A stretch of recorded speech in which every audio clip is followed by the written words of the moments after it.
Structure of anther: epidermis, endothelium, then middle layer, and then tapetum, and then comes the sporogenous tissue. So these are 5 things.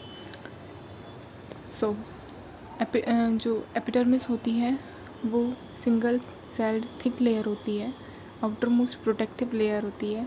It is archesporial in origin. Second layer is endothecium. Single celled endothelium is single celled, is also single celled thick layer. Its outer wall is thin and inner wall is thick due to presence of alpha cellulose fiber. The outer wall is inner wall is thick because of the presence of alpha cellulose fiber.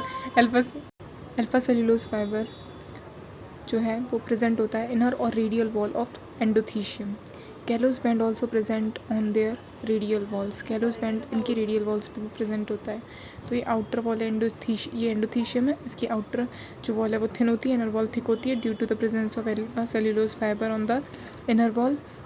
And callose band होता है. Callose band इसकी radial walls पे होता है, यानी कि side walls पे. Callose band is a polymer of β13 glucose. Stomium forms the line of dehiscence, and stomium do not have alpha cellulose fiber. Alpha cellulose fiber also helps in the dehiscence of anther. So endothelium also helps in the dehiscence of anther because endothelium is hygroscopic in nature and it retains moisture from the environment. Middle layer आती है अब तीसरी. Middle layer is ephemeral and short lived. Ephemeral मतलब short lived होता है. Middle layer जो है वो न्यूट्रिशन प्रोवाइड करवाती है टेपिटम को और माइक्रोस्पोर यानी कि पॉलन ग्रेन्स को. सो इट इज़ एफिमरल यानी कि शॉर्ट लिव्ड होती है. Middle layer give all its nutrition to the tapetum. So it is made up middle layer is made up of parenchyma. So it store food and it is 1 to 3 layer. Tapetum is single celled thick layer. Tapetum जो होती है वो thick layer होती है. Inner most layer होती है, ये सबसे ज़्यादा इनर मोस्ट होती है. इसके बाद स्पोरोजेनस टिश्यू आता है. न्यूट्रिटिव लेयर होती है. So initially tapetum is diploid. ये शुरू में तो डिप्लॉयड होती है जब छोटी होती है, but it becomes polyploid due to endomitosis. लेकिन इसमें एंडोमाइटोसिस होता है जिससे कि ये फॉलीप्लॉयड हो जाती है. यानी कि एंडोमाइटोसिस is the duplication of chromosome numbers without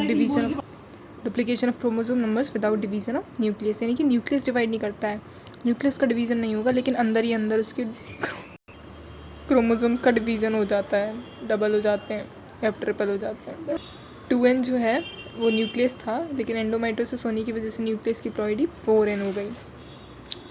it becomes multi nuclear due to free nuclear division.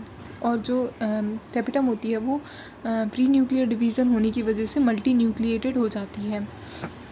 अब जब उसमें ये जो प्लॉइडी है एंडोमाइटोसिस के द्वारा वो 4n हो गई, यानी कि एंडोमाइटोसिस से उसकी पॉलीप्लॉइडी हो गई न्यूक्लियस की. उसके बाद में क्या होता है कि उसको फिर फ्री न्यूक्लियर डिवीज़न करना पड़ता है न्यूक्लियस को, ताकि वो मल्टी न्यूक्लिएट हो जाए. तो जो यूनी न्यूक्लिएट जो टेपिटम की सेल्स हैं वो फ्री न्यूक्लियर डिवीज़न के द्वारा मल्टी न्यूक्लिएटेड हो जाती हैं.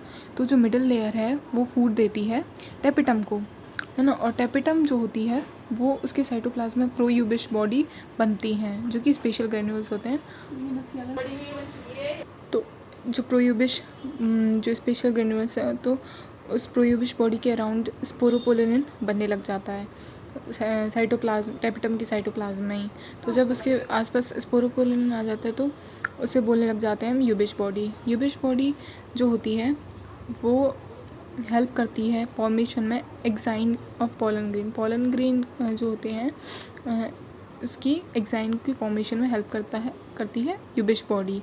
पॉलन सेक के अंदर जो डेवलपिंग पॉलन ग्रेन है या फिर पॉलन मदर सेल या फिर माइक्रोस्पोर मदर सेल है, उनके यूबिश बॉडी जाती है वहाँ पे. टेपिटम जो है वो जब न्यूट्रिशन दे रही होती है तभी उसका वो साथ में यूबिश बॉडीज भी जाती हैं और वहाँ पे जो डेवलपिंग पॉलन ग्रेन है उनकी एग्जाइन बनाती हैं. अब फंक्शन ऑफ टेपिटम ये है कि ये प्रोवाइड करवाती है nourishment to the developing pollen grain और developing microspore mother cell. Tapetum secretion of enzyme करती है जो है कैलेज एंजाइम. अब टेपिटम के पास इतने सारे फंक्शंस होते हैं, इतना सारा न्यूक्लियस है, इतना सारा उसने जेनेटिक मटेरियल बना लिया है कि वो इतने सारे काम कर सकती है। उसे सीक्रेशन करना होता है तो वो एंजाइम का सीक्रेशन करती है, कैलेज एंजाइम का, ताकि जो पॉलन ग्रेन है उनको माइक्रोस्पोर टेट्राड में कन्वर्ट किया जा सके। सीक्रेशन ऑफ हार्मोन करती है, इंडोल एसिटिक एसिड, जो इंडोल एसिटिक एसिड होता है वो भी हेल्प करता है पॉलन ग्रेन्स को। सीक्रेशन ऑफ पॉलन किट का सीक्रेशन भी टेपिटम ही करती है। सीक्रेशन ऑफ स्पोरोपोलिन भी जो यूबिश बॉडी होती है उसके अराउंड जो होती है ये टेपिटम करती है, और पॉलन ग्रेन्स के अराउंड भी स्पोरोपोलिन फिर यूबिश बॉडी के द्वारा ही बनता है। प्रो यूबिश बॉडी से यूबिश बॉडी, और यूबिश बॉडी से फिर स्पोरोपोलिन जाता है around pollen grains. Formation of ubisch body भी टेपिटम हमारी करती है।